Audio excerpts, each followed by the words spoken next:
America, and to the republic for which it stands, one nation, under God, indivisible, with liberty and justice for all. Moving on, roll call, Marty, please. Yes, ma'am. President Blanca Hall, Present. Vice President Adonis Galarza Toledo, Present. Clerk Jocelyn Vargas, Joey Acuña Jr., Here. Trinidad Arredondo, Present. Jesus Gonzalez, Silvia Paz, Present. Student Trustee Germán Chavez. Thank you. Thank you very much. Moving on, goodness, to closed session public comments. We have several comments here that I'm going to take before closed sessions. Some might be, I'm going to take them off for closed session.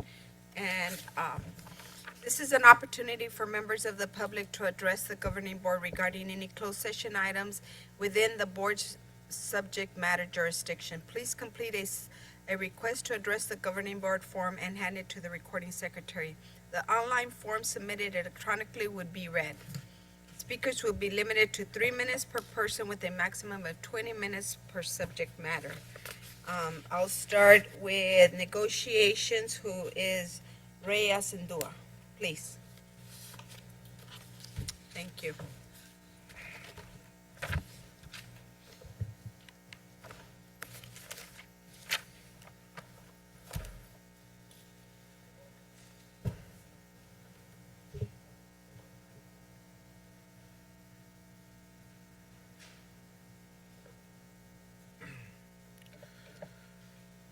Good evening. I would like to express my disappointment with the board for not giving guidance to the district's negotiation team regarding our article on salary. We were told by Dr. Ellis and the district's team that they will require more time to discuss with the board about CSEA's proposal, and that's why they were unable to counter. Let's get this done. We know you can make it possible. On another note, did you know that you are all school board and administration of Title I schools? That means you're poor. You might be thinking to yourself, well, we know that. But who doesn't know that is our students? If you think it's okay for our administration to tell our students, especially at elementary, that they are Title I students and that they are poor and that's why they get free lunch, well, guess again. No parent should have their son or daughter approach them to ask for money to donate to their school because the school is poor. We don't operate in a socioeconomic caste system, so why start one? Why does our administration get to choose what brother and sister, mother and daughter, father and son get to work together while some others can't? This administration, at their convenience, or depending who it is, flip-flops on this subject matter. If you're going to tell someone no, then it's no for everyone else. I ask for respect for our students and their families. Thank you. Thank you, I appreciate it. Moving on to next one, Employee Assistance Program with Veronica Dueñas, please. Good evening. I have some papers that I would like to give to each board member and the superintendent. Good evening, board members, superintendent, executive cabinet. So I'm here today to advocate for the Classified School Employee Summer Assistance Program. The brochures that you guys have got, if you notice in the front page, it's literally been made ed code, right? California has backed this up. This is a bill that was passed maybe about 4 or 5 years ago, actually. This was Assembly Bill 181. Just to give you a history on this started, I believe, with about $30 million, and the state didn't think it was something that was going to keep moving forward. Well, guess what? We are now in 2022, and the state has now revised the amount of the summer assistance program to $95 million and said this will become permanent. What this is is for anyone and classified under 11 months to put in $1, the state will match it. And this becomes their summer assistance program. They will get this money in August, starting August 2024. The reason I bring this forward to you, board members, is we know we have employees that are less than 12 months and struggle through July, August, and September. Why? Because 11 months and under do not get paid until September and the end of September. Guess what? If my member chooses to put in $300 every single paycheck for 10 months, right? That's $3,000. Guess what the state will do? They will match that $3,000 to make it $6,000 and pay them in August. I implore you as board members, please, we all have friends and family working for the district that can use this. We've extended this, we've given this to your extended cabinet, right? We've talked about it. This has to go into effect by January. You have to make the pledge. The state is giving you the information. We have very few districts that are doing this, but we want to be that rank. Blythe is doing it. Blythe. And they match them dollar for dollar. So please consider this. Give that directive to say, let's do this for our employees, because it's not just for our employees. This is for their families. This is for the students that come to this district that, I'm going to be honest, that our people have to go and apply for welfare during the summertime. Food stamps, cash aid, just to pay light. And I'm going to tell you how I know this, because I used to be one of those until I became 12 months. Okay, Ms. Dueñas, do you have Thank a you. lot more? Because time is up. Okay, that's Okay, fine. Thank you. Thank you, Ms. Dueñas, for your comments. Okay, moving on to Ms. Isidora Jimenez, CSEA, please. Good evening, everyone. Isidora Jimenez, CSEA President.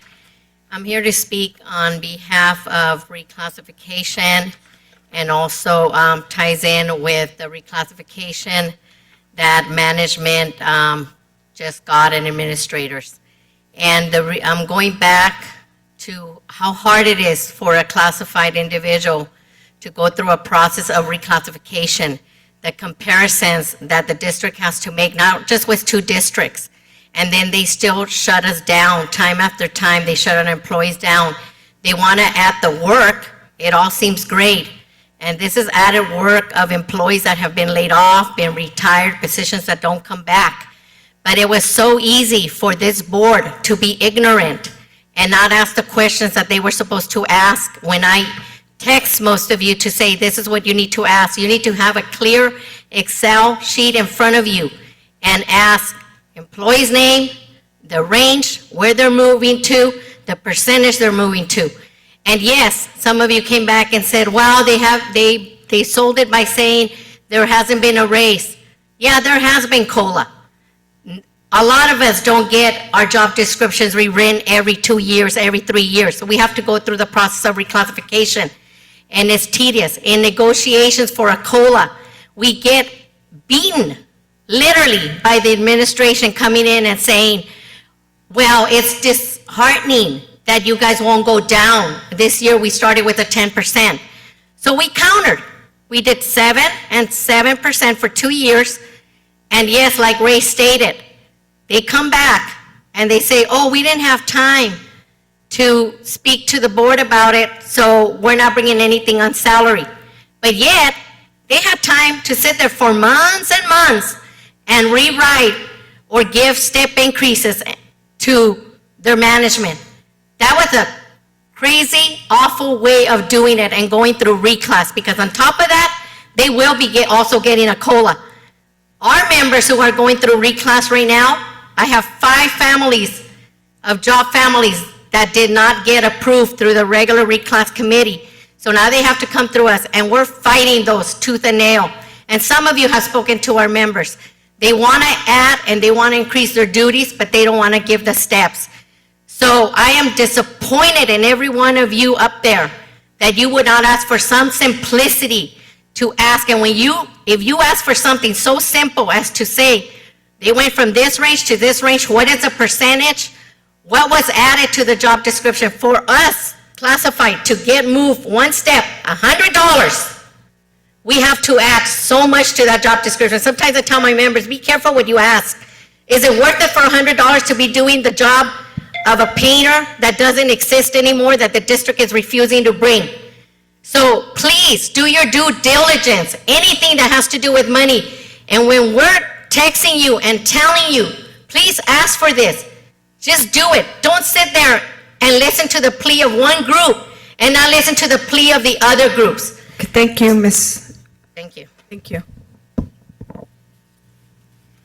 Moving on to Desamirage High School Friday Night Live Club, Salvador Espejo, please.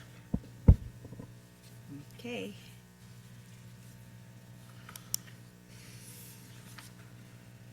Good afternoon, everybody. Yes, my name is Mr. Espejo, and I work at Desamirage High School. I'm a special education teacher there. But I also do a club called Club Friday Night Live. And what it is more basically is just a positive, drug-free thing. And we try to just give students different alternatives to be able to enjoy their high school years through positive behavioral skills, how to be able to just push back all the stuff that comes against them as young people. What I gave you was I gave you a packet because Friday Night Live is going to be having their first event on November 5th and 6th in Anaheim. And what they have said that they're willing to do is they're willing to come, they're willing to pay for the transportation, they're willing to give the students a free ticket into Disneyland, they're willing to house them for one night in the Los Angeles area near the Anaheim Hotel, and then we're going to have a youth summit on Sunday. So all of this is cost-free to the students, it's cost-free to the district because they provide the transportation, they're going to provide the tickets, they're going to provide the hotel accommodations, and also the food for the students that Sunday. We're going to be taking hopefully around 20 students. Myself and 2 other teachers are going to be going, but it's still not on the agenda. We didn't get it on time. They just sent us the information last Thursday, so it was really difficult to get the information from them. But with a lot of pushing and hustling, we want to take them. Because, I'm sure that you understand that unfortunately a lot of our students at Desamirage High School in that area, they're not able to go to these sort of events because of the cost. Their families just can't afford to take them. So we've been doing this club. I did it when I was in Toro Canyon. It was called Club Live for a few years. And like I said, it's just positive reinforcement. They teach them behaviors. They teach them how to bear under peer pressure, how to be able to excel in school. I gave you a packet. It has in there the email from Friday Night Live organization stating that they will cover the costs, the flyers there for the event. I also gave you what Friday Night Live organization is about and its history. It's been on for a few years and it's been created. It was mostly in the inner cities. And so I've been doing it. Like I said, it's a positive, drug-free push for the kids to be able to deal with a lot of the pressures that they're dealing in the high school right now. So, I would ask you just to look at the packet. I believe that this is going to come up, probably should be coming up in your next meeting on the 27th.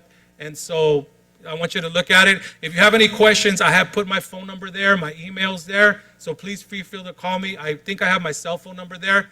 And I really, really want to push, and take these children because it would be not only a fun time for them, but it would also be a learning experience for them because we're going to have workshops for the summit, and they give them just different topics. They teach them different things. Like I said, it's a Friday, Saturday, so it is an overnight event, and I've already submitted, I think, pretty much all the paperwork that we need. If there's any more, please feel free to call me, okay? Any Thank you. questions? Thank you, Mr. Espejo. You're welcome. Sure. Yeah, as long as we don't commit to anything, No, obviously. I'm not, I'm just asking a question. You said it's gonna be on the agenda on our, It should be coming up on the this. next one? Next Yes. one, because it's in November, right? It's in November. Is that too late for us to vote on it, or is? No, are you no, just no. giving us information, so we'll vote for it when it comes? Right, yeah, because this way you guys are already prepared and you know what it is, and then I you just- guys. It sounded at first like you didn't get it in on time, so because of the information that Right, well, what weren't happened able is that to they even gave do it to us too late. They gave us barely last Thursday. So by the time we tried to, put in through school stream, through all the rest of the stuff, it just didn't get there. So our union representative said, why don't you just go prepare something for them so that they know that it's coming, so this way there's not a lot I of. just thought like there wasn't enough time, that's why you were here, so. Yeah, well, no, I want to make sure that I wanted to go through because I enjoy doing this and for the kids too. So everything's there. Thank you. Thank Okay. you, appreciate it. You're welcome. Thank you. Moving on, thank you, appreciate it. Moving on to Seaview Elementary, Abby Sanchez, please.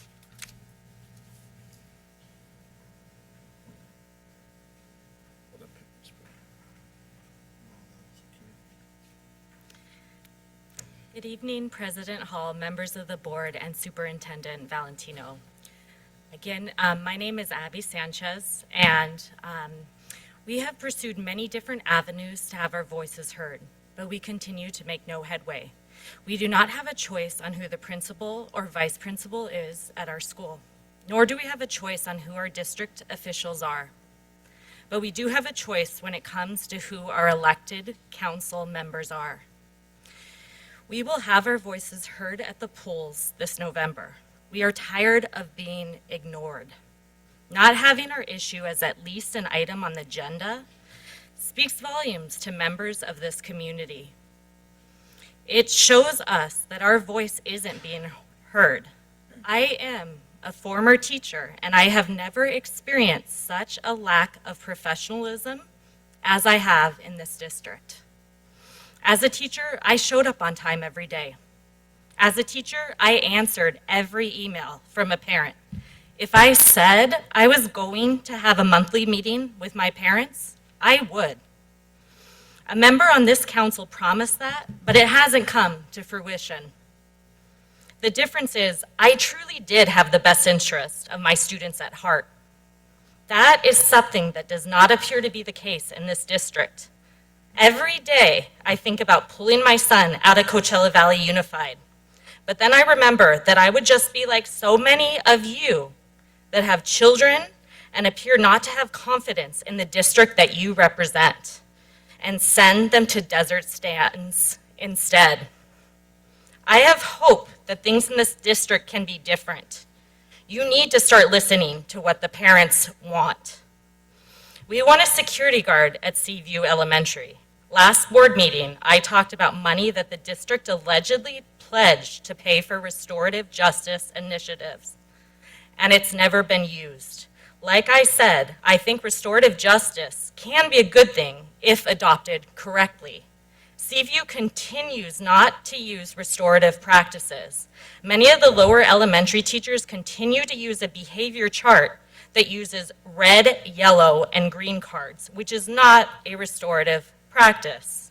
It appears that the school and district say they're practicing restorative justice when it's convenient to them. I know that in the job description for a school resource officer in this district, there is nothing that says they can work or that they work at elementary schools.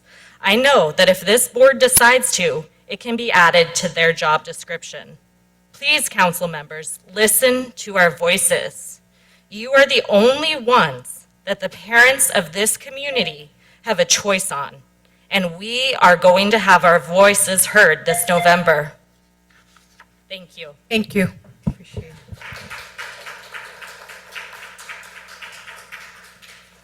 Thank you very much. I have no further motion to enter into closed session, please. Second. Mr. Gonzalez, second by Mr. Arredondo. All in favor? Aye. Any opposed? Abstention, motion carries 7-0. We'll be back according to the agenda at 7 o'clock.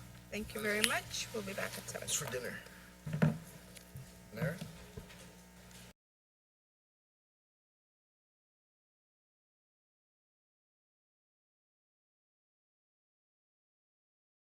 I am Mr. Galarza, and the motion carried 7-0. Moving on to announcements taken in closed session. The board took action during closed session to appoint Karen Perez Walligan as high school assistant principal, Coachella Valley High School, effective October 14, 2022. Motion. Here? Oh, we can't the mics aren't on. yes. Sorry. Uno, dos, uno, dos. Yeah, I didn't hear myself either. Louder? Yeah. Okay. Motion was made by trustee Arredondo, seconded by Mr. Gonzalez. Motion carried 7-0. Do you need me to repeat it? No, they're not working. No, Testing. go ahead. Next one? In the okay. Next one. Technical difficulty.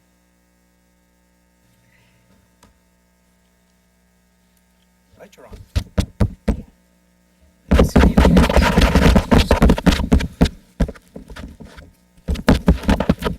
Testing. No, we can't. You can't hear, Marty? Nothing yet. I think so. Got try it. Louder? Louder? The board took action during closed session to appoint Rosa Figueroa as elementary principal at Coral Elementary effective October 14, 2022. Motion was made by Mr. Acuña, seconded by Mr. Gonzalez, and the motion carried 7-0. Yeah, give the both of them. We need to applaud for that. That's it. That's it. Thank you very much. Congratulations to both candidates and now our employees. Moving on. Approval of agenda is submitted before, okay, thank you. I have a motion by Mr. Gonzalez and I have an amendment to the, if you can, motion with the amendment. I have amendment to move 13.4 item on the consent calendar to action item 8.3. So moved. Okay, so, motion by Mr. Gonzalez and second by Mr. Arredondo. All in Testing, favor? testing. Aye. Any opposed?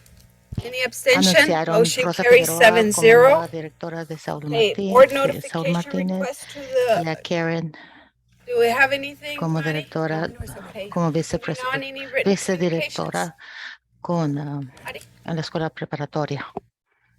Any, no, no. Okay, we don't have board trustee No, here. no Herman tenemos is, a- absent, Al, okay. es- Board al member estudiante, reports. board member. Okay, Mr. Gonzalez, do you have, Señor González, I have no a report. los miembros, Ms. Paz, do you have la anything? señora Paz, None. el Ms. señora Paz no Gonzalez, tiene, Ms. señor Paz, González, Mr. Arredondo, do el you señor have? Arredondo I'm tiene. not un gonna give reporte. one because the mic doesn't work. No van a dar Well, un reporte porque el micrófono no Mike, if the mic trabaja. works, will you give one? No, let's keep going. Okay, let's keep going. I just wanna say for the record that. Oh, yeah, the mic. Okay. That's why I didn't do it. Okay. It is on through Zoom? Okay, so people are hearing us.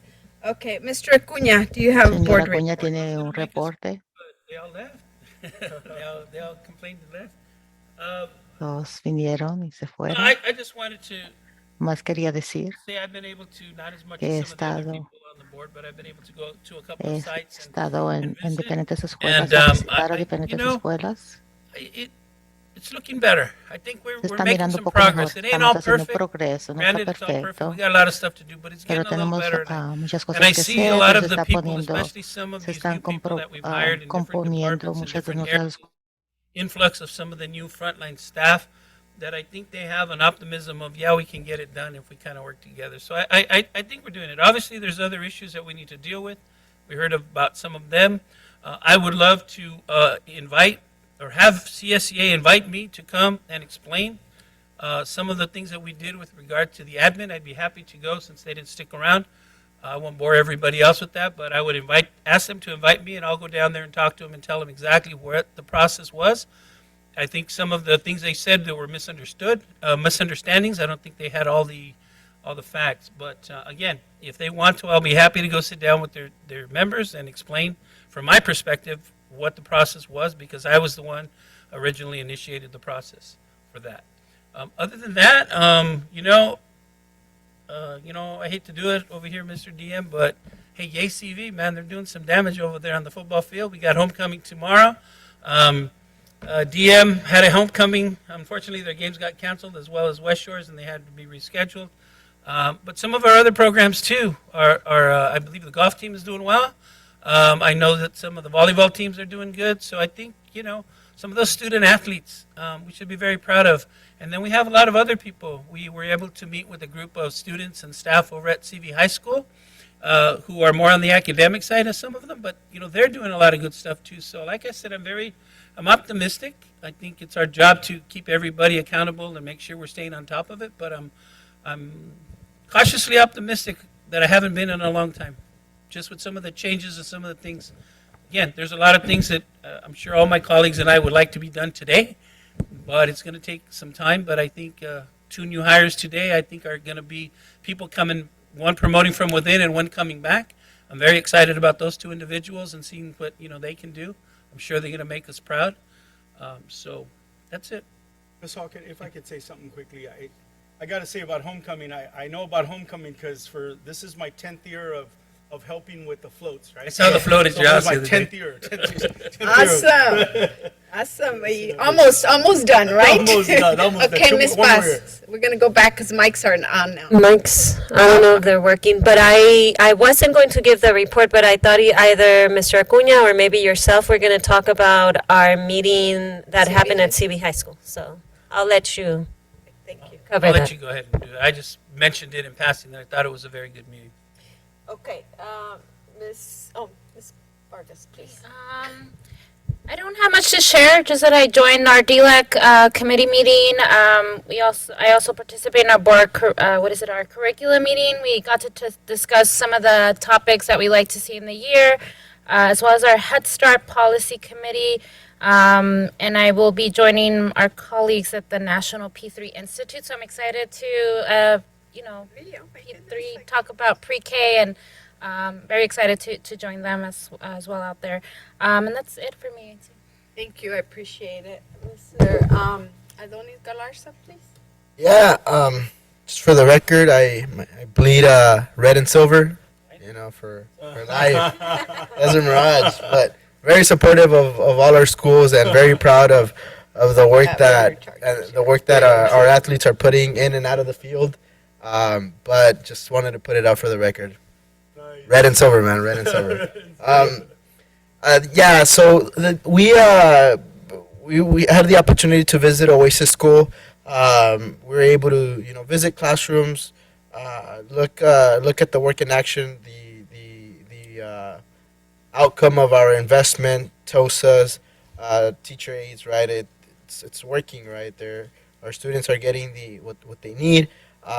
What I did see issues were some of the facilities, with a slide, right, that's been broken, and thankfully now I got to update that the slide has been ordered, but that it's coming down. But I don't, just wanted to put it out there. It doesn't, us as school board members it doesn't have to take for us to come out and visit for these kind of things to get fixed, right?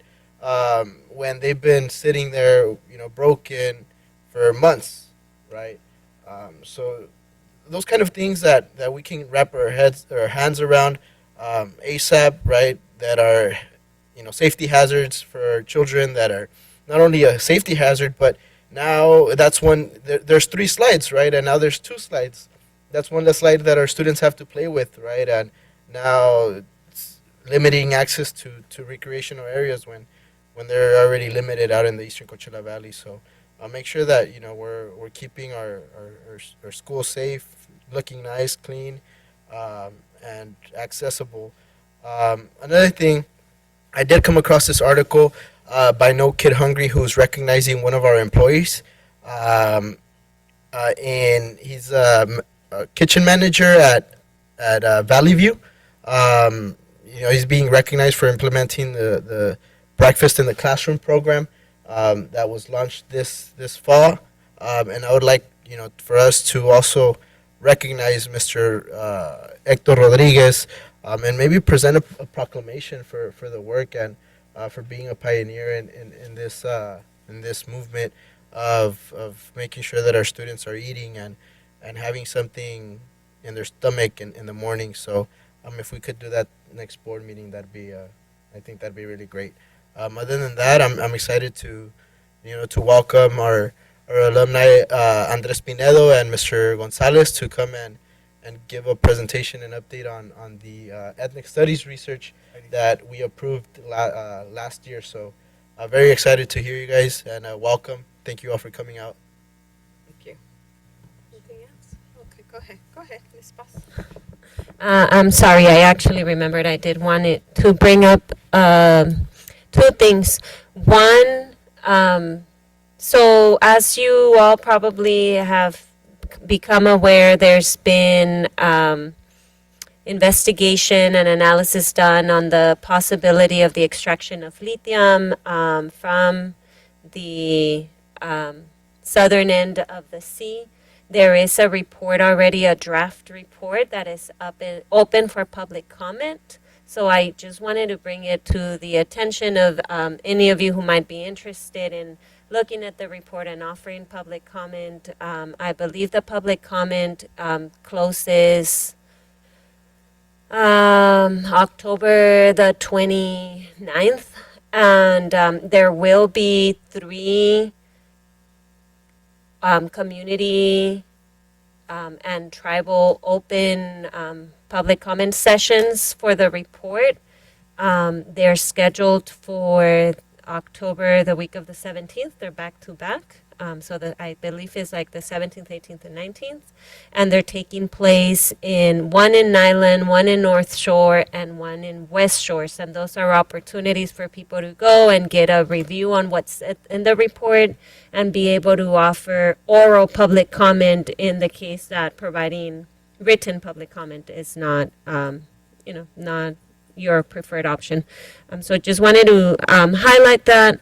And the other thing is that recently Governor Newsom, I believe, signed into law a requirement that we include Native education and as part of our curriculum.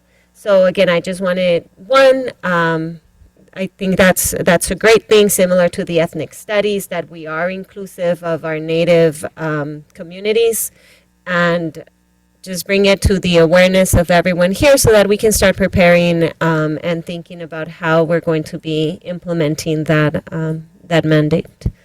Thank you. Thank you very much. Okay. Well, I have the opportunity to visit many schools, many offices, and many programs. Now that I'm retired, it's so much fun, and I really enjoy it.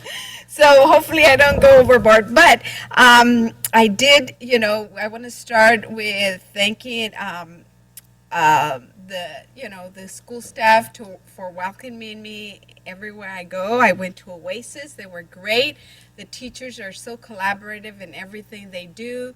We met with special ed. We met with so many people, and the yard duty supervisors, and everybody seems to like what they do. All of them seem to like what they do. So I really enjoy that. Of course, there's some things that need to be fixed, and as Mr. Galarza said, and it's getting fixed. So I really appreciate that.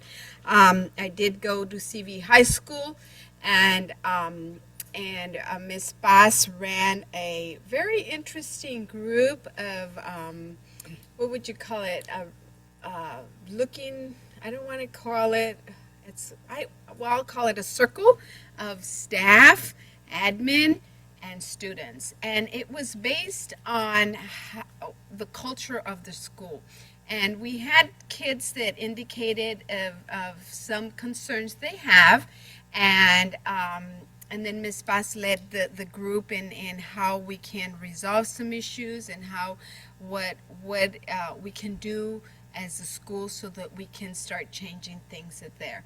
The surprising thing is that the kids that were there were AP kids, and they all identified themselves as AP students, and then they identified themselves as the other kids, and we don't really see what other kids see. So that was kind of disheartening a little bit, but I think with Ms. Sanchez and the group that was there, Julissa from CWA, and the security guards, and Carissa and Isidora, I think that this is a good example of how we can probably come together and change the school culture. And hopefully next time we get a different type of students or a different population, I would say, demographic, because they did identify themselves. So I think it went very well. In the grand scheme of things, we have another meeting set for November 16th, I think it is. And so I think it's the start, but I think that it would be important as that all schools recognize a little bit of what's going on. I want to give Ms. Sanchez credit for the school. It looks clean, as I said. I think they're improving a whole lot. The security guards I visit are awesome. So I just think that, like Mr. Acuna said, we're doing a very good job. We have a lot to do, but I think we're doing a good job. Maybe as the parent from Seaview said, maybe we need to look at that practice still about red card, yellow card, green card. Maybe we can look at that and try to move the teacher to a different, to what the district wants. Maybe we can see where we're lacking there, if that's still happening. I went to Ed Services and I met with Dr. Paredes and we talked about several things. But the collaboration that I saw in there, their little offices, it was so great. I mean, I think it was Wednesday, so it was minimum days, so they were all collaborating. It was a very, very nice atmosphere. I felt really good, and I even told Dr. Paredes, you have a good team in here. And I felt really good because I saw them all collaborating and talking to each other about different types of things they're going to do. So I think that we're moving in the right direction. We got $1.4 million grant for extended learning, so we need to give her a hand of applause because I think that's good for our kids, obviously. Thank you for Dr. Paredes. Dr. Paredes talked about it, and she's working very closely with the director, Ms. B. Gonzalez, about how that money is going to be utilized to bring services to our kids. Because I did, mention that we want to make sure that that's direct services for our kids and not a lot of material.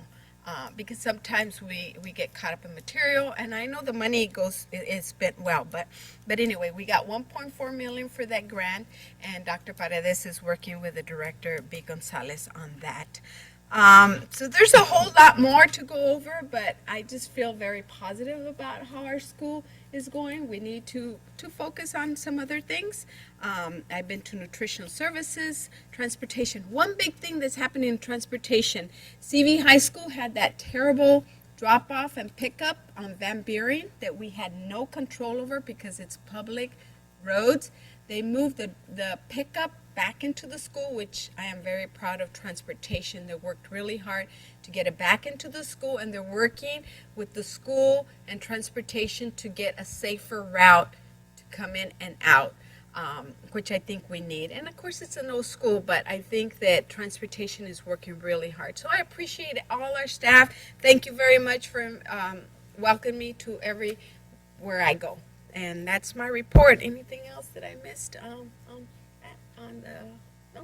Thank you, everybody. I appreciate it. Moving on to superintendent's report. Thank you, Ms.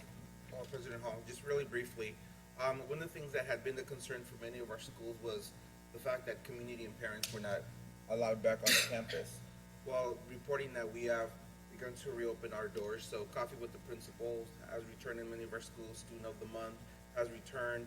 A lot of our partners, like Read With Me, they're back on our campus, the Ophelia Project. So the partners are returning back to the school, so we're reopening our doors, so that's really great. As all of you know, the Agua Caliente hosted the regional college fair, and it was a huge success. We had 10 full buses of students, more than any other school district in the area. There were approximately 80 colleges represented, all the way up north into the Ivy League area to the West Coast. And so that provided our students with a great opportunity to meet with college recruiters, but also there were trade schools and local businesses were there. The casinos were there also representing. So in talking to some of the students, one of the things that they said was there were a lot of things that they didn't know. that they now became aware of the various options, which basically suggests that we can't wait till a recruitment fair to provide them with that exposure. But our director of college and career readiness was front and center in helping to coordinate that. So thank you, Ms. Prati. I think it was a great opportunity for students. And finally, the beautification of CV High School continues, minus the palm trees that were not going to be there, but it's looking really nice. And phase 2, which is the landscaping, that will begin on Saturday. So looking forward to seeing how that plays out. And when it runs into next week, it'll just be minimal interruption to the campus. So Thank you. that's great. Thank you. Thank you very much. I appreciate it. But remember about the transportation, the buses, because transportation talked about the beautification in relation to the bus going in and out. So just I forgot to mention that. Okay, thank you very much, Dr. Valentino. Moving on to presentation of Coachella Valley Unified School District and University of Michigan collaboration examining ethnic studies. Before we start, Okay. I just got a note that on the Zoom, there's some trouble with the Spanish interpretation and I think they're hearing both of them at the same channel. I think it was fixed. Yes, it was okay, fixed. perfect, thank you. Okay, thank you. Thank you, Ms. Paul. Hey, good evening. I'm Board President Ms. Hall, Vice President Mr. Galarza, and Board Cabinet, and Dr. Valentino, Superintendent and Cabinet.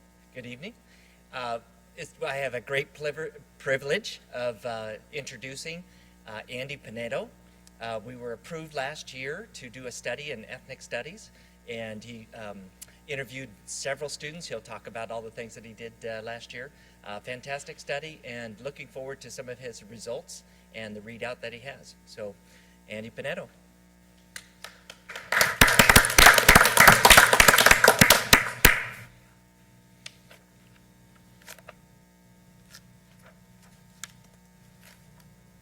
Going to be in front of us or behind us?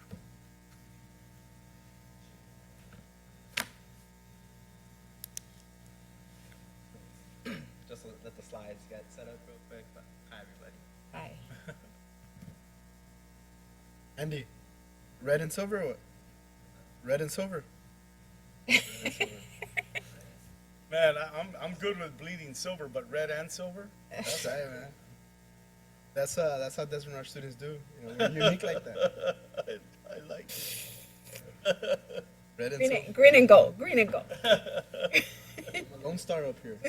Take all of you. Can you get the slides up quick? Yeah, exactly. Hurry. I want a ball to break out.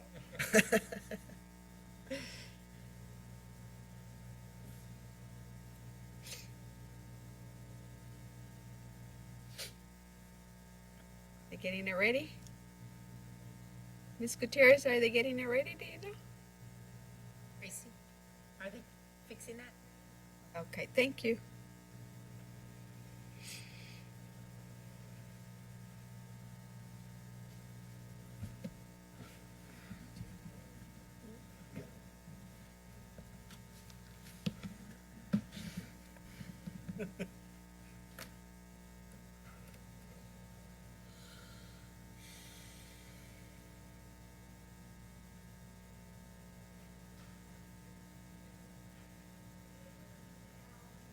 No, We're not able to view anything.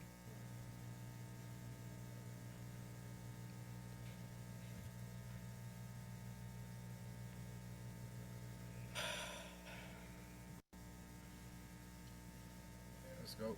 It's in the back. Behind y'all. Hi, everyone. Hi. Good evening. Buenas tardes. It's a pleasure to be here. First, I want to say thank you to the school board. Thank you to the district leadership. We could see it in front of us. Here to present on some of the work we did over the past school year.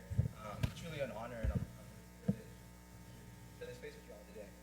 So let's see if these are working. So today I'll be talking about a research project that the Coachella Valley Unified School District partnered with the University of Michigan, particularly my lab, and the folks that I work with, to investigate students' experiences in ethnic studies and what ethnic studies may mean for their development. And so I want to give a brief outline about today's presentation. So I'll introduce some background. No, you can walk right there. Okay, perfect. So I'll introduce some background about the context in which this study takes place, and then I'll give you some background about ethnic studies, what previous research has suggested about ethnic studies and student development. We'll get into ethnic studies in the CVUSD specifically, and then we'll transition into the current study. I'll talk about some of the primary results from the study, and finally, we'll leave some time for discussions and questions at the end. Oops, having an issue again. Let's see. Perfect. So I want to start today by sharing some quotes from students here at the CVUSD. So we asked them the question, what are some issues that affect people in your community? And these are some of the things that they shared. They noted the lack of access to supermarkets and grocery stores, environmental issues arising from air quality to water quality, and access, right, to potable water in the Eastern Valley. And interestingly, the last student quote highlights that these issues may not persist, would likely not persist actually, if the Eastern Coachella Valley was majority white. So they're noting something that they see as they move westward, right, is that there's different resources and opportunity allocated to people, and that differs based on your social position in this society. And these are important because we got to recognize that youth development, adolescent outcomes cannot be understood outside of this context, right? Outside of the context in which youth are developing, the constraints, the opportunities that they're given. And emergent research that I conduct, my colleagues and other folks in the academic space, suggests that it's beneficial for youth to develop a sophisticated, a critical understanding of why those inequalities exist. And that in shepherding this understanding for youth, they're better able to navigate their environment because they have a clearer sense of what it is they're navigating, what it is they have to make decisions about to position themselves to develop in a way that is most beneficial to them. And so it's important to do these things in our classes to connect education to the different issues affecting youth, to think seriously about how they can make a change in their community. And in fact, a prominent educational scholar, Dr. Julio Camarota, argues that many activities, right, in life, including education, become difficult undertakings for students constrained by severe social injustices. When these injustices are engaged in critique, students begin to clear intellectual space and emotional space for education. They become further engaged in the learning when their education becomes a means by which to challenge oppressive forces in their context. And that's where ethnic studies comes in. Is the sound coming in okay? I feel like I'm It's good. It's good. Thank you. feeling it. But so that's where ethnic studies comes in, right? Ethnic studies centers the experiences of people of color. It analyzes the root causes of contemporary social injustice. And it works with youth to envision ways to build upon their social conditions in ways that are promotive and beneficial. And this style of education, this approach, it goes back a long time. Communities of color have been organizing and pushing for this form of education for several decades in the United States, right? And over the years, ethnic studies programs have been implemented in places like Arizona and San Francisco and Philadelphia, New York, right? And initial studies that look at students' outcomes in relation to ethnic studies suggest that students who enroll in ethnic studies demonstrate greater attendance, better test scores, higher grades. And programs that are not called ethnic studies but engage many of the same practices and content are associated with increased political engagement, more positive relationships with people outside of one's group, right? And so given those beneficial outcomes associated with ethnic studies, folks here in the community, teachers, community members, students, organized to bring ethnic studies to the Coachella Valley. And ultimately it was brought here around 2015, and the program's only been developing since. And they developed this very powerful mission statement and this vision for what ethnic studies in the Coachella Valley is intended to do. And so I'm going to read it real quick. And so they stated that the vision of the CPUSD Ethnic Studies is to engage students in a critically rigorous academic discourse that challenges hegemonic constructs in order to examine their standing in a highly globalized society so that they can build collective power and transform their community to become critically conscious and reimagine a more just society. And so that's what folks here in the district argued is some of the primary aims of the curriculum. And critical consciousness stands out as a lofty goal and an important goal, as a long history of theory around the idea of critical consciousness suggests that oppressed people are better able to navigate the world and improve their conditions when they reflect critically on the root causes of injustice. In the psychological literature, where I'm primarily trained, critical consciousness is made up of 3 different components. Critical action, which is engaging in behaviors that challenge social injustice. Critical motivation, which refers to feeling motivated and capable of contributing to social change. And critical reflection, which refers to developing a structural, historical understanding of inequality. Where does inequality stem from? Thinking about it in a longer historical and structural process. And all 3 of these dimensions have been associated with positive outcomes among youth. Positive outcomes such as higher grades, more civic engagement, and even better mental health in previous research.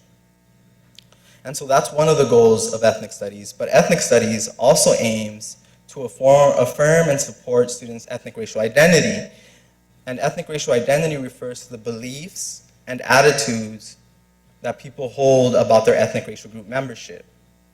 And previous research suggests that for people of color who are minoritized in the US context, developing a positive sense of their ethnic racial identity is also associated with benefits for youth, including school, civic, and mental health outcomes. And so this is another important goal of the ethnic studies curriculum, is to foster a healthy ethnic racial identity among students.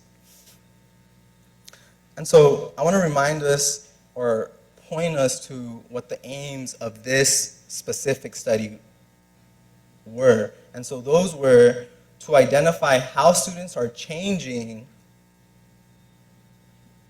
given their exposure to ethnic studies that might be facilitating the outcomes that we've seen in previous research. So we've seen that students who enroll in ethnic studies tend to earn better grades or attend school more often. But why is that, right? We're trying to understand why might that be.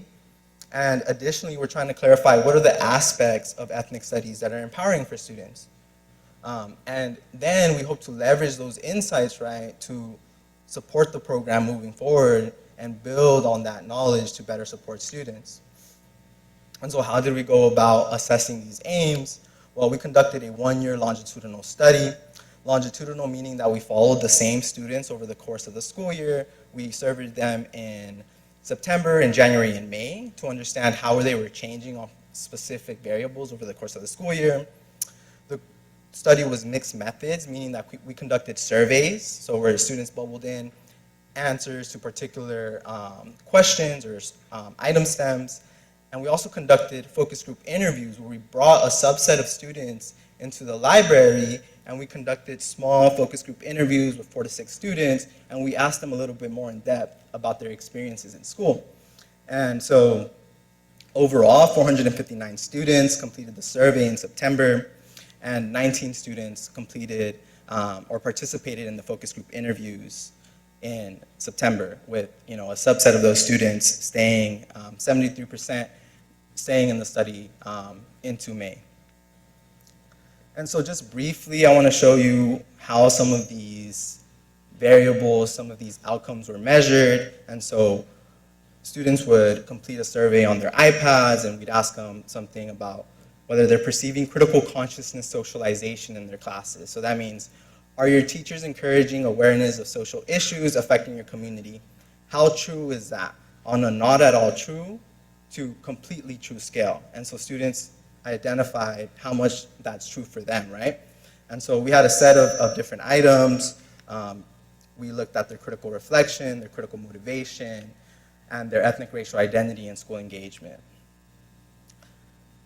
And so here, I'm going to start discussing some of the findings from the study. And so what I want to just point you to is that this is a bar graph. The gray bar here represents the students who were enrolled in ethnic studies. The yellow bar represents the students who were not enrolled in ethnic studies. And so what you're seeing, and then the individual black dots are where individual students landed in terms of their score on that outcome. And so what we're seeing here is that there's a significant difference between students enrolled in ethnic studies and those not enrolled in ethnic studies in their perceptions that their teachers taught them about diverse cultures and traditions, and that their teachers communicated about social issues and inequality in the world. And so students enrolled in ethnic studies are reporting more promotion of cultural competence and critical consciousness socialization, learning more about diverse cultures and groups and learning more about social inequality.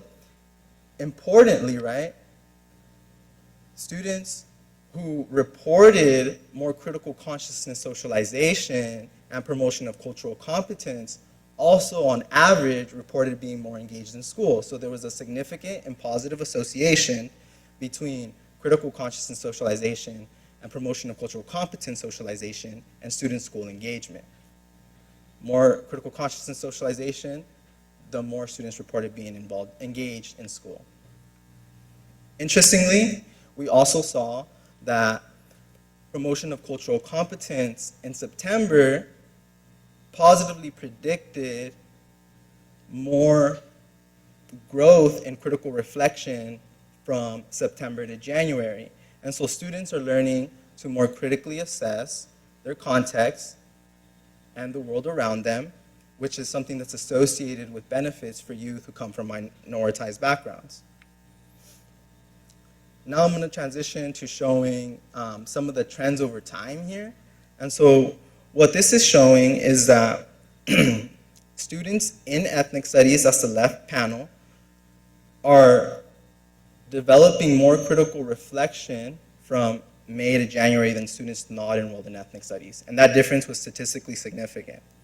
On the right hand, you're seeing that all students develop more clarity around the meaning of their ethnic racial identity over the course of the school year, with no difference between those enrolled in ethnic studies and those not enrolled. But all students felt more positively and more clear about what it meant to them over the course of the school year.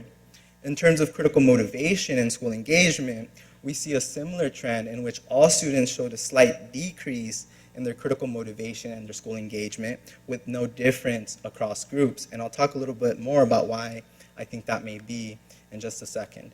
The next thing here is our focus group results.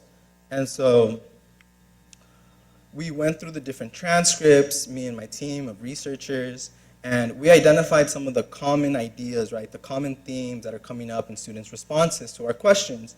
And what we're seeing is that students find ethnic studies empowering because it conveys critical content from the perspective of people of color. So for example, one student said, or two students actually here, "I'm glad that I took ethnic studies because it made me understand much better about history in the American land, previous and from another perspective, and not just the American settlers." I agree with speaker 3. It's way more, it talks about stuff that happened back in history and gives us way more information than, I guess, a regular social studies class. In addition to the content, students also find ethnic studies empowering because of how the content is delivered and driven by their teachers' pedagogy, their classroom practices, and their personality. And so a student shared, right, student 2, 3, and I, we have the same ethnic studies teacher. And as they said, he's really kind. When he doesn't know how to explain something, he gives us videos on explaining it. And when we, all of us, watch the videos, he gives us a summary of the video so we have a better understanding. And if there's words we don't understand, like how Old English used to be, very big words, he gives us a very detailed explanation, writes it on the board, lets us guess. It's kind of like a guessing game. He says, "You're close, you're on the right track." He inspires us to keep guessing and gives us hints. And then between the whole class, we conclude what it meant, right? So the teacher's approach is also really critical in the delivery of ethnic studies. We also look to see if we could identify some of the constructs we're looking at in the survey, if we could identify those things in the focus group data. And we did find that students are evincing, for example, more critical reflection. And one student says, "Most of our US government are white people. And so I feel that from before in history, the Europeans, they took over native land. And now I feel like light isn't being shed on that. Part of that is partially because of the government not shedding light on that. They could have talked about it more. The United States is the only country that hasn't apologized or reconciled about it, which is pretty sad." So students are demonstrating this historical and structural understanding of US history. And interestingly, this kind of goes against some of the survey data, but students find ethnic studies empowering, and it seems to motivate them to want to make a positive change. And so when we ask them, "So what are you looking forward to for the rest of the school year, or high school even in general?" A student said, "I would expect the school being more involved with more things in our community, because this community, like Thermal, Mecca, North Shore, is considered poor. Yeah, and the school could help with the community of the Salton Sea and clean the lagoon, help more of the community, do fundraisers to help the homeless with shelters. I would really like to expect that from the school. Join the organizations, having fundraisers, having more events, that could help around them." And so the last thing we asked students was if they had any ideas or suggestions for improving their experiences in ethnic studies. And of course, you ask students and they have some. And so students voiced suggestions for the curriculum to make their experiences and that of future students even more empowering. They expressed desires for more of the following: more Socratic seminars, peer-to-peer learning interactions and group work, more school-based, community-engaged, and community-based participatory projects and group projects, content on ancient civilizations, field trips and learning embedded within students' local community, and content warnings for difficult media displayed in class, particularly videos. And so just to wrap us up, students learn to more critically analyze history and the conditions of their own lives as a result of ethnic studies, and this process is associated with benefits for youth. Students' motivation to address injustice appeared to decline slightly over the academic year, but that's contradicted a bit from the focus group data.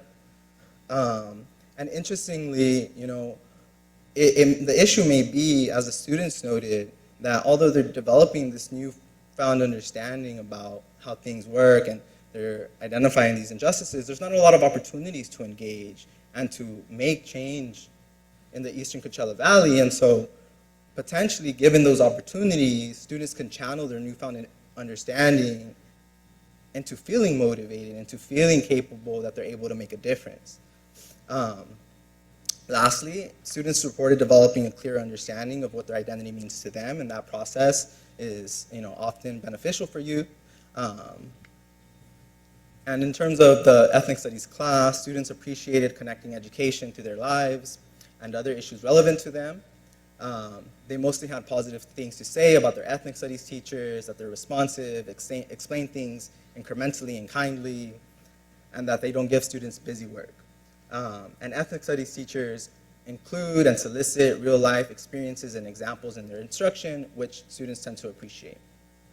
And so, to conclude, our team makes 4 recommendations based on this data to support these efforts in the future. And those 4 recommendations are that given students' experiences, the CVUSD should continue to develop and expand on their ethnic studies curriculum, that teachers can improve students' experiences in ethnic studies by incorporating more peer-to-peer learning opportunities, such as discussions and group projects, that the CVUSD should considering adding a course on environmental justice with the service learning or participatory action or research component to encourage proactive community engagement.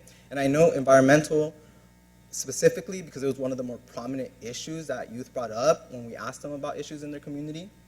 And lastly, the CVUSD should continue to incorporate or should consider incorporating service learning and participatory action projects more generally, not just on the environment, but more broadly, because it can help mitigate students' decreased critical motivation over the school year. And with that, I want to say thank you. A special thanks to the teachers and the leadership who offer this to our students and for coordinating with us. Thanks to the different labs that I'm part of at the University of Michigan who have offered feedback on the design and analysis of this project.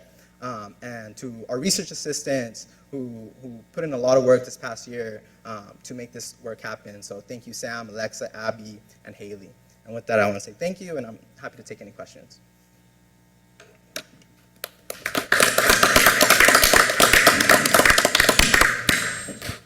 Any questions? I just have one Yeah. comment. So, Mr. Pinero, I just want to say thank you for being here. Thank you for presenting to us. Of course. From great universities. Andy also attended University of California, Santa Cruz. So That's right. got to visit with him when he was in undergrad. So thank you. My only hope is that one day you come and teach for us. That would be kind of like what I would like to see. So those are my comments. Thank you. Good luck. Thank you, Sally's. If I Yeah, could be go ahead. recognized. Mr. Pinedo, my nephew Johnny, proud of you guys, man, proud of the work that you guys have done. I'm really proud to have, you know, I remember in my formative years, we didn't have a curriculum. We had a pretty progressive teacher who taught us Chicano studies. It was an elective, and I think it had a lot to do with how I was formed and how I built confidence to take on the challenges of going to a university and not really being prepared, right? More on a spiritual journey, more so than an intellectual prepared journey, right? I think as we get better, as my kids have gone to school, I think they have a more rounded education, and I think it's because of programs like this. I'm proud to have been part of a board, right? And personally to have supported such trend-setting research that will go down in the history books as some of the first research that people can go back to and find and use to understand the value of understanding who we are, of understanding our environment, and of living a more holistic life. And I think that's what this is all about at the end of the day. And I want to congratulate you, man, on the work that you've been doing. And obviously it wasn't easy. You could see the numbers. Your study was a lot of people. And I think that the fact that CVUSD and the board members that supported the research, I think it's something we're going to be proud of for a lot of years. And thank you again. And I hope your research continues. And obviously we all get to benefit from the work that you guys are doing. Definitely, thank you, Trustee Gonzalez. Yeah, we're really excited to share the work. We have presentations coming up at the American Educational Research Association. We'll be publishing some papers for the general academic community. So yeah, we're really excited to just share this work and continue to build out these programs, as you said, like supporting holistic youth development. Thank you. Appreciate it, Mr. Cunha. Yeah, again, thank you for the work and you know, obviously these things have been a long time coming. As Board Member Gonzalez has mentioned, we've been working on this for a long time. We didn't wait for the state of California. We just kind of moved ahead. We went. Thanks to our staff and the team originally, who really was the spearhead for that brought it to the board. A couple of questions and a comment. My questions are, I mean, I see the value of this. I do. You know, I had read it before because it was obviously already posted before, so I had gone through it. But I think as a companion piece, and again, we kind of understand what this was about, why we needed to really see. But parents are going to say, okay, well, what does that mean, right? I mean, they're going to, the ones that don't have the time to really look through it, the parents are just going to say, what does that mean? Is my kid better prepared for college, or is he getting better grades? So I think the companion piece to that, and that may be the other side of it, because we've seen these numbers before. Mr. Gonzalez has shared, the different groups of students that we see in different programs that tend to do better than the broader student population, right? Ethnic studies being one of them, Puente program being another, AVID, we can go down the list, health academies, whatever. But I think as a companion piece to be able to explain to parents why this is actually helping the students, that would be helpful. Some kind of a data like that we can share with the parents and say, look, the kids that have taken ethnic studies by and large, they're closer to A through G than others, and I know that was one of the issues that we brought up a while back. So that would be my only kind of, not question, but maybe a follow-up to how we can explain this better to our community. Because again, I think, it took me 2 or 3 times to read it to kind of understand it, right? But parents in general don't have the time. They just want to know how this makes their students' lives better, right? How the opportunity for them. So I think we kind of maybe need to find a way to explain it in a little broader sense so parents can understand and say, because they support it, but I think we need to also give them things to say, this is why you need to not just support it blindly, but this is why it's important, not just support it, but why it's important to support it, right? So I think that would be my maybe the next step. I don't know how that works. You guys can figure that out. And the other thing that kind of caught me, and I find it very interesting because of some of the discussions we've been having lately in our community in general, it almost seems like students identify the schools as a resource for the community. Not that the school is responsible from when the bell rings to when the bell rings, right? They consider the school to be part of the extended community, that we should do things that are not necessarily just school issues, environmental issues. You mentioned some of the other student stuff. So I think it's interesting because I think our parents feel the same way. But to see our students identify, like, our parents are hoping that we do things like that. Our students seems to be expecting that we do things like that. And I think that's a powerful message from the students to us of what our responsibility is, not as board members, but as elected officials in general, but as board members in particular. I think they've grown up seeing that the power of a few people, again, we didn't do the hard work of the board. Our job was easy. I remember when we passed it. Our job was easy. We just said, yeah, aye. We all voted aye. The staff and the people in the trenches did all the hard work. But again, like I mentioned, we didn't wait for the state of California to start doing this. We didn't wait for them to mandate it as they have done. We did that before the state did it. And again, that was us doing the easy part of supporting it, obviously.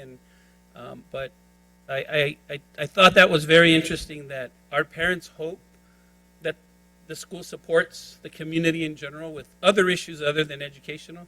But it's almost like our students are saying, no. It's your responsibility to help on those things too. So I thought that's very powerful, I think, a message from our students. So. Can I say one thing, Thank you. Trustee? So it was interesting that you bring that up in the role of the school in the community, because in another aspect of the data, when we're just asking them about their general experiences in school, and we don't present it here because it's not particularly relevant to ethnic studies, but something that students noted that the school district does well was offering COVID tests on school sites, right? And that, these were 13 and a half, 14-year-old youth who were like, wow, like the school offering testing site in the back of the school, like that's really important to the community. And like, I was just really struck by, y'all really like thinking about how important that resource is, and right, the broader role that the school district, the schools can have to support the community. And so, yeah, that's really powerful, I think. Thank you, appreciate it. Ms. Bass, please. Thank you. Well, it works now.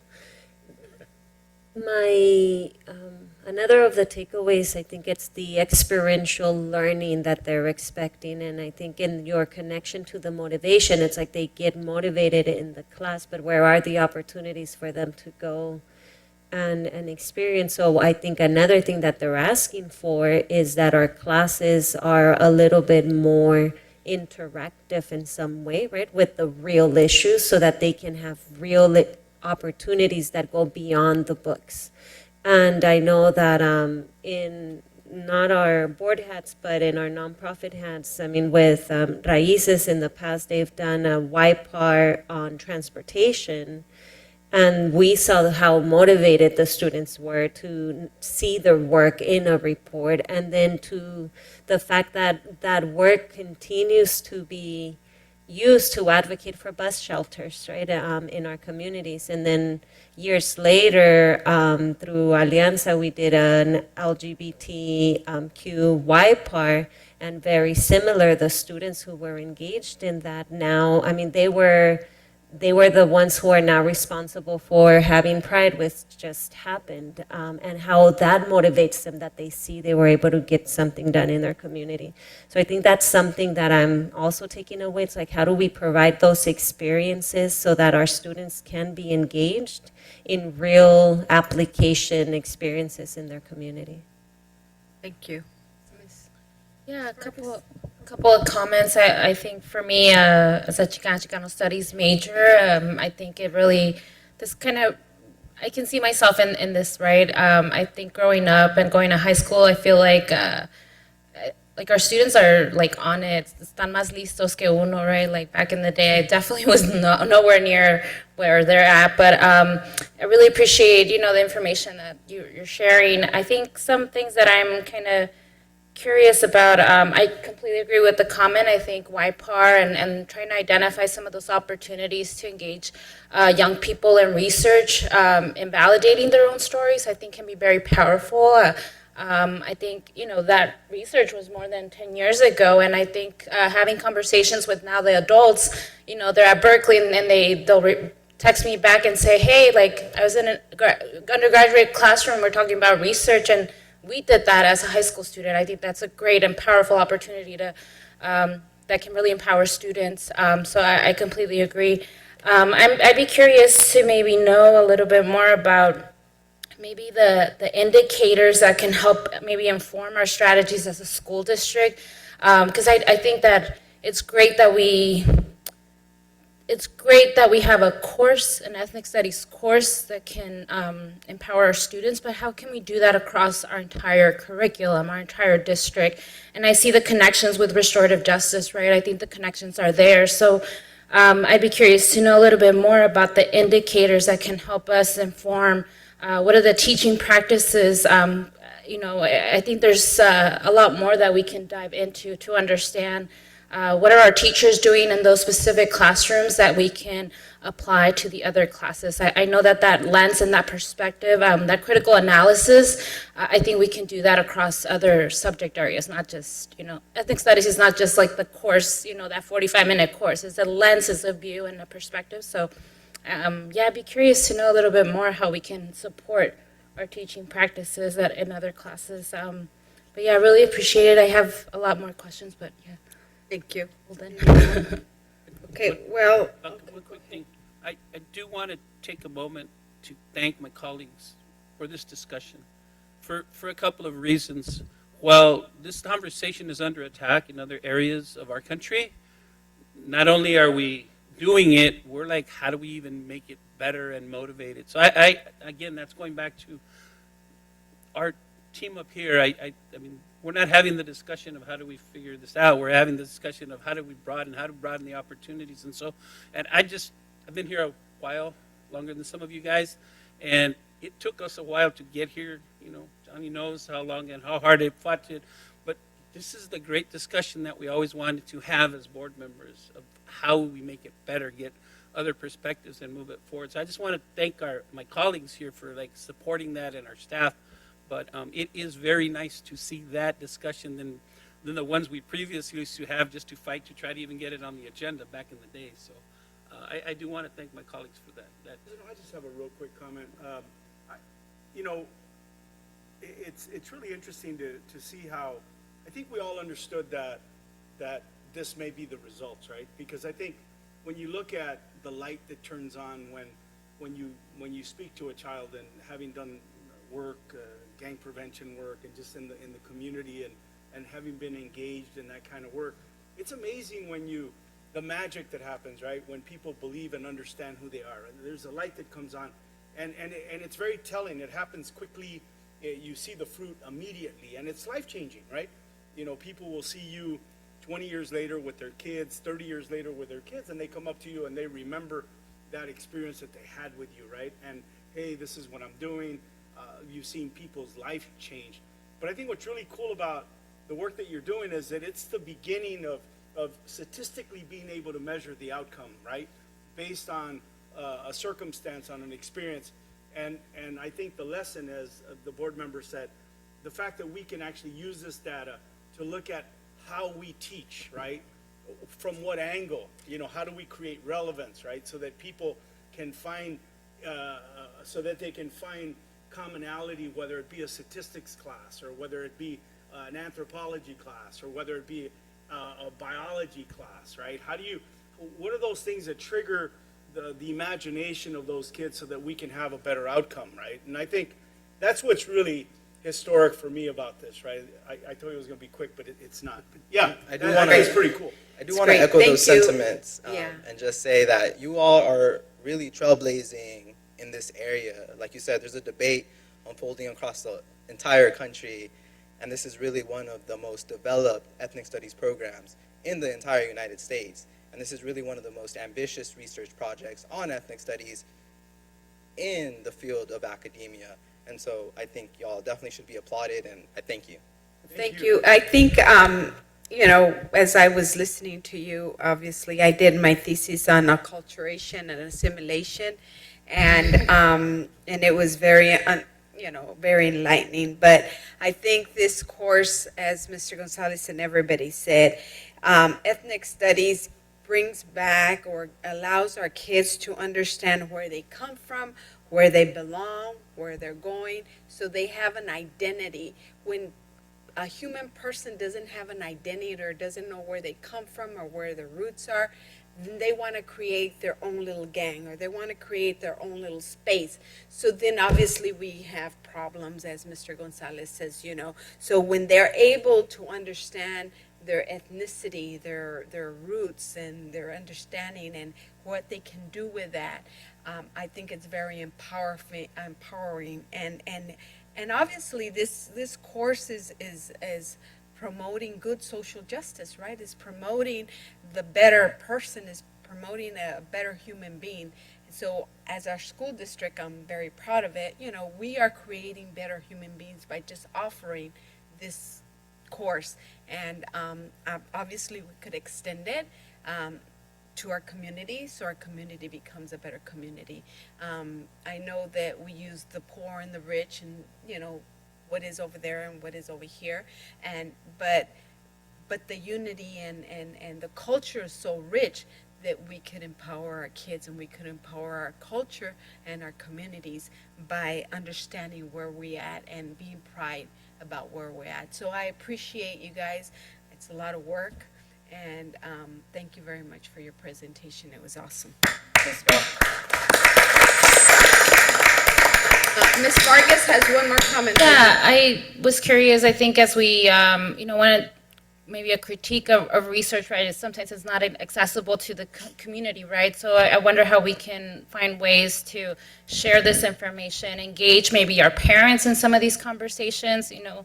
I think that could be maybe even a powerful, you know, opportunity to take ethnic studies to our communities, to our parents, and engage them in some of this work too. Do we still the parent engagement, parent engagement, or the? There are multiple spaces that have been created over time, that could be created over time, and that address across all disciplines to ensure that this conversation is expanded and magnified to our parents and our communities, because it's really relevant. One of the things that's unique about the school district, and you both pointed out, is it's a full-service school district, but this district sits on a foundation of social justice. So your study was fertile for that, because the students were able to see the foundation of it, which precedes them, right? And so taking this now to the communities, you quantified what has been happening for a long time. You've given numbers and faces to work that has been taking place here for a while. So that's fantastic. And now it's time to take it to the parents, as Ms. Vargas indicated, and we can create those settings within the spaces that we have for them to continue that conversation in a more relevant and authentic way, because many of our parents also are part of that social justice agenda that exists in the work that they do every day. So, thank you. Definitely. Is the report published? The report, you all have it. It's all, like, I'm not going to share it without, like, everybody's consent about how broadly we want to share that, but I'm happy to share that as broadly and as openly as you all are comfortable sharing it. I would love to set up some conversation tables to chat with community members about some of these studies. And continue the good work. We have I'm here a website, to partner for a while. Good stuff, man. Thank you, man. I appreciate your time. Hey, are you doctor now? Not yet. Not yet? Okay. 23. Okay, thank Thank you, you, we future Dr. appreciate your. Pineda. Okay, moving on. Approval of revised certification of authorization signatures. I motion. Motion by Mr. Gonzalez. Second. Second by Mr. Arredondo. All in favor? Aye. Any opposed? Any abstention? Motion carries 7-0. 7.1, Dr. Luis Valentino, adoption of Board Resolution 2023-16, authorizing meetings of Board of Education to be conducted by teleconference. Second. Mr. Gonzalez, second by Mr. Arredondo. All in favor? Aye. Any opposed? Any abstentions? Motion carries 7-0. Moving on to educational service, 8.1, Graciela Gutierrez requesting approval of data sharing agreement with Curriculum Associates. So moved. Second. Mr. Arredondo, second by Mr. Gonzalez. All in favor? Aye. Any opposed? Any abstentions? Motion carries 7-0. Moving on, 8.2, Dr. Josie Paredes requesting approval to contract with Desert Sunset LLC for administrative leadership coaching. So moved. Mr. Arredondo, second by Ms. Vargas. I have a question. Oh, I'm sorry. I thought you said I'll our second, motion. yeah, that's Okay. fine. So you have a question. Go ahead. Is this specifically to support only one person, or is this to support a number of positions? This is one because this person specializes in student support services, so it's for one. So I'm trying to get coaches for our new directors. Have support. Thank you. So I had a motion by Mr. Arredondo. Do I have a second? Okay. Mr. Galarza, all in favor? Aye. Any opposed? I knew it was one person when it was $27,000. Yeah. Well, I'm curious We're at why. 8.2. Rid of multiple people. That's a coaching person. So, okay, so I had Mr. Arredondo motioned, Mr. Galarza seconded, and all in favor? Aye. Any opposed? Any abstentions? Motion carries 7-0. 8.3, I move that one over. Dr. Jessica Mendoza requesting approval of early literacy support block. So moved. LSB grant revised. I have a motion by Mr. Arredondo. Do I have a second? What number? It was, I moved it over from 13 13.4. or, because I guess this type of request cannot be on consent. Okay. Legally, it has to. Was there a motion? I'll second the motion. It was a President. motion by Mr. Arredondo. And Mr. Gonzalez is second it. All in favor? Aye. Any opposed? Any abstentions? Motion carries 7-0. Okay, moving on to business services, 9.1, Armando Osuna, authorization to replace 8 white fleet vehicles. So moved. So I have a motion by Mr. Arredondo. Do I have a second? I think these are for mostly for special ed, right? Okay, Okay. okay, go ahead, Yeah, no, I'll second the motion. I just want to make sure that, Mr. Gonzalez. yeah, no, I'll second Go the ahead. motion. I have no comment. Okay, so I had it by Mr. Arredondo, second by Mr. Gonzalez. All in favor? Aye. Any opposed? I don't oppose, but I have a final Question? comment. Okay, go ahead. I've been privy to the conditions of the vans used in athletics at CV High School. It's something personal because I see my child get out of the van and I see the hood half up and, the side bent in. They're not.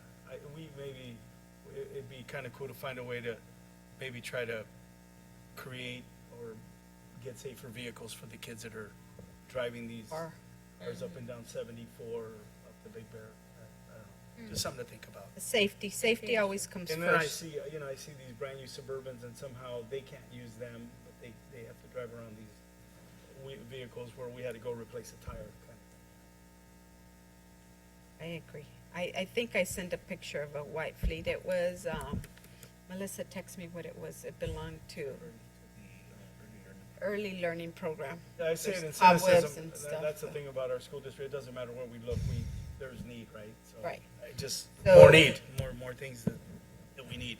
little bit at a time. Right now, we have Yes. 8. Hopefully, we get more. So I had a motion by Mr. Redondo and a second by Mr. Gonzalez. All in favor? Aye. Any opposed? Any abstentions? Motion carries 7-0. 9.2, Gustavo Pais, authorization to purchase uniforms for district patrol officers. Do I have a motion? I make a motion to approve. And Mr. Redondo, do I have a second? I'll second. Mr. Gonzalez, I have a question. Are these the new uniforms that are coming? I Yes, think these we are for the moved district away, The new moved colors. away a little bit from The all black? all black. Yeah, as long as they don't look like they're. So now they're military. kind of t-shirts and pants or something Yes. different, Yeah, right? can Mr. we Vice? get like what they look like, because the vendor, Universal Police Supply Company, it's That's why I it's a very asked. it's a And little I think I got the problematic. answer. It's more like, it didn't look like police suit anymore. Mr. Paz, they look like you Vice? the way you're dressed? Kind of. Okay. So they are a polo. Yeah. They are gonna, well, good evening, board, sorry. They are a polo, they are black with tan pants. And they're gonna mirror what the campus security assistants have now, with the logo identifying them as a school district employee. And on the back, it'll say District Patrol on the back. I think I have time to go to my office and bring it back, and I can show you if you'd like. Okay, sure, okay. And then you guys can carry on. Yep, Okay, thank you. So I had a motion by Mr. Redondo, second by Mr. Gonzalez. Do you want to wait to see You what's? wanna wait? Yeah, because I mean, even the vendor itself is. I mean, but I think these are patrol officers that, I mean, or district patrol that have to be visible so that, I agree. I agree. Right, I agree. It should be visible and uniformality, just not looking like cops. Yeah, just not I camouflage think. letters and all that stuff. oh, Right. I like black, so, I'm kind of good with that. I like the way Mr. Price is. It looks very professional. And I think they've changed because, as I said, I've been to the schools and there's officers that are riding. They have the blue ones now. Yeah, and I they don't know, they in the look, middle, they're like black or gray. The red and white or what? With the blue stripe, with the blue kind of top. yeah, I think they're the only thing different. that I feel uncomfortable is more what's on the back and how big it is, right? I don't know. You don't look like the Gestapo, right? Like security. So we'll come back. Let's say, Can we so move I on? had a motion, but if you guys want to Can we table withdraw this, your, move on to the okay, agenda, Ms. so, you guys, Mr. Redondo. that's fine. We can table it. Withdraw their motion. Okay, Mr. Redondo's withdrawing his motion, and Mr. Gonzalez withdrawing the motion. We're Motion gonna, to table we're till the gonna end of the table it agenda. for a little bit, and it'll, for a few minutes. Okay, moving on, so I will come back to 9.2. 9.3, Mr. John Stout, Waxy Solutions Station, initial order. So Waxy, moved. is that, okay, I think. I think that's for the floors, So, right? is it- I have a motion by Mr. Oh, no, Redondo. Waxy hand sanitizer. Is it sanitized? Rexy. These, Hope it's no, it's actually the cleaning. Did you not read your agenda? I thought I did. He's actually, Victor did a study with his custodians.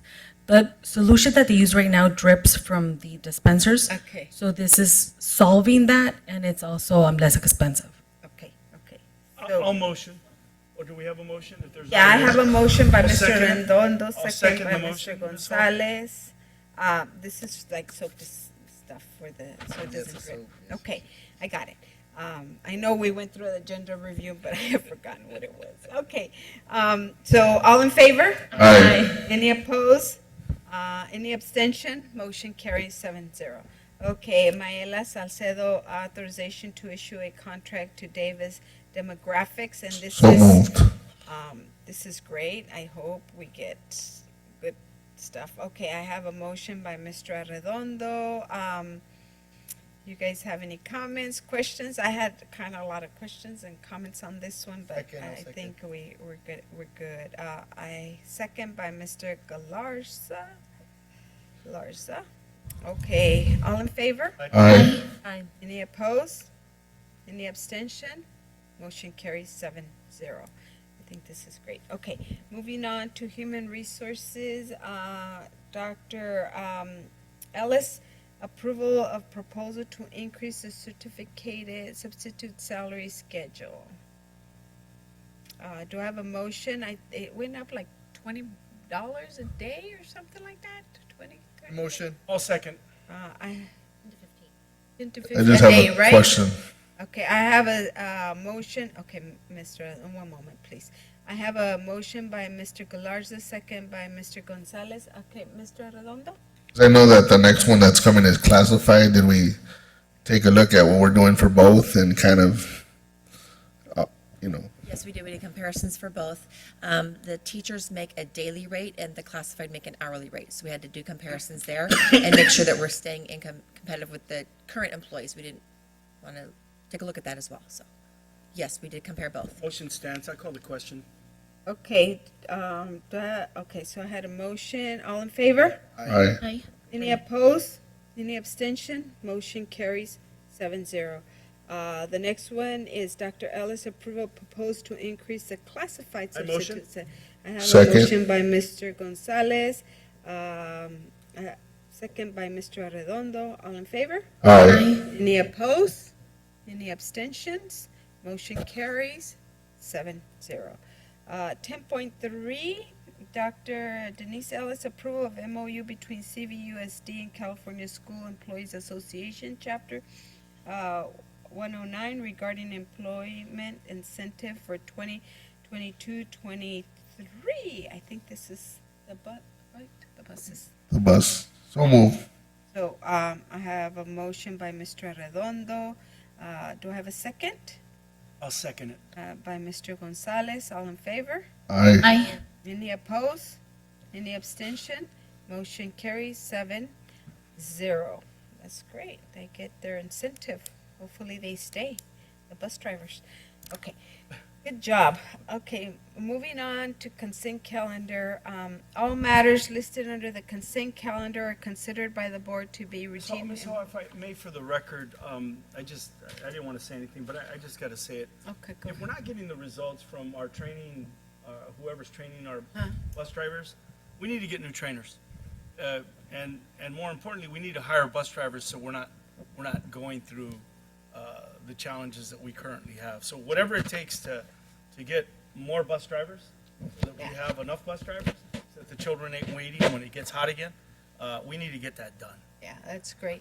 I did visit transportation and they were having a class and it was full and I think there was like, what did Melissa say? I don't remember, but there was quite a few. That room was. I just want to, we're not getting the results Yeah, they from have the to testing. stay. They have to stay. We're whoever the trainer is, and with all due respect to who it is, if they're not training them to pass the test, and then we need to get somebody who can train them to pass the test. Correct.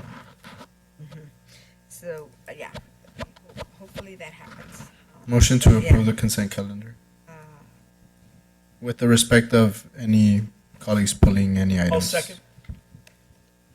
I had a motion to approve the consent calendar. And I- Okay, and I by second. Mr. Galarza, second by Mr. Gonzalez. All in favor? You want to pull? There was one late. Can I make a statement after we vote on it instead of pulling all the? Is there were the individual late items? ones? Huh? Were they the late ones that are here? Yeah. I just make a statement so we won't be here all night. I knew there was. You guys let gonna- me make a statement and I'll go with it. I knew there was some late ones. I said, I know Mr. Acuña's gonna pull them. In our gender review, I'm like, oh my goodness, do you have late ones?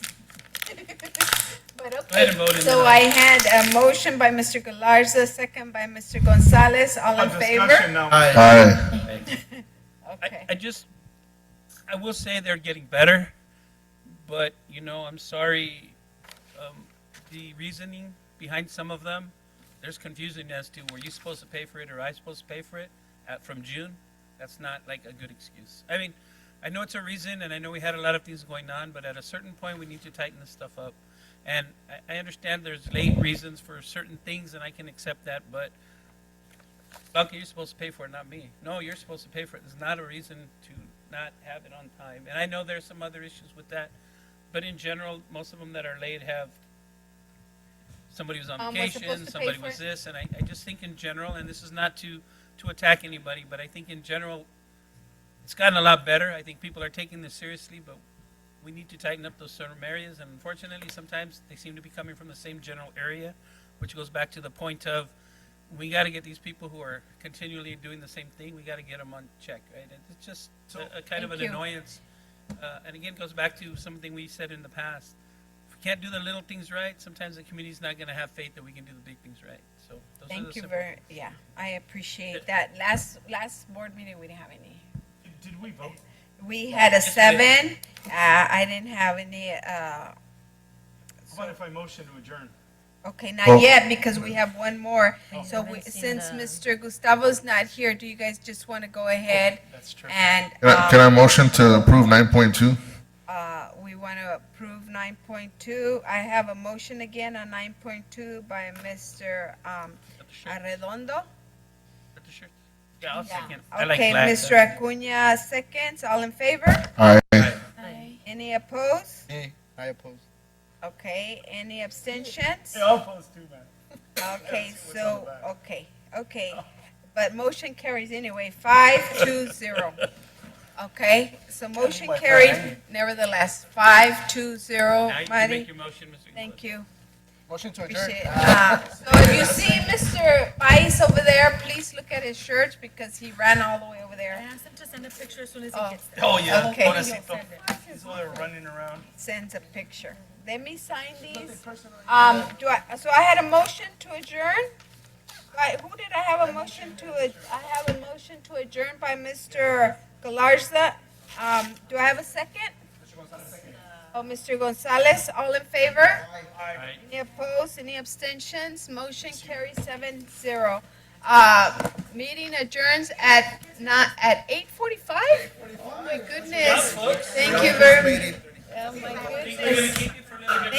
Thank you very much. Appreciate everybody for staying. If I was running the